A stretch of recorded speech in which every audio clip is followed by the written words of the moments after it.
গভীর রাতে একটা ছোট্ট গ্রামে ভয়ঙ্কর ঘটনা ঘটে গেল। শীতের রাত, কুয়াশায় ঢাকা গ্রামটি যেন আরো ভৌতিক হয়ে উঠেছিল। গ্রামের এক কোণে ছিল পুরনো একটি বাড়ি, সবাই বলে ওটা অভিশপ্ত। যে সেখানে একবার গেছে ফিরে আসেনি। সেদিনও রাত গভীর হতে থাকুক। গ্রামের যুবক রাহুল সাহস করে সিদ্ধান্ত নিল সে সেই বাড়িতে যাবে।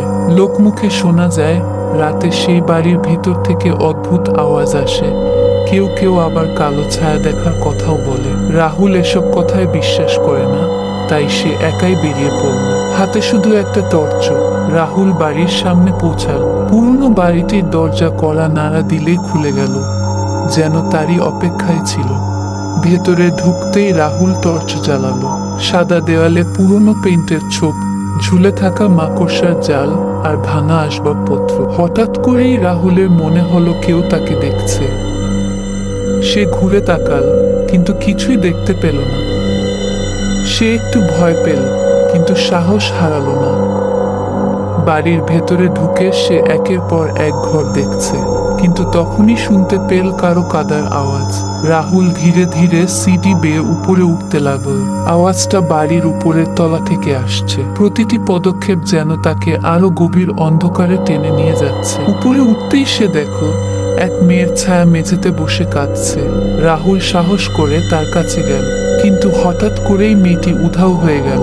রাহুল বুঝতে পারল এটা কোনো সাধারণ ব্যাপার নয়। এবার সে দেখল দেওয়ালের উপর বড় বড় অক্ষরে লেখা, তুমি পালাতে পারবে না।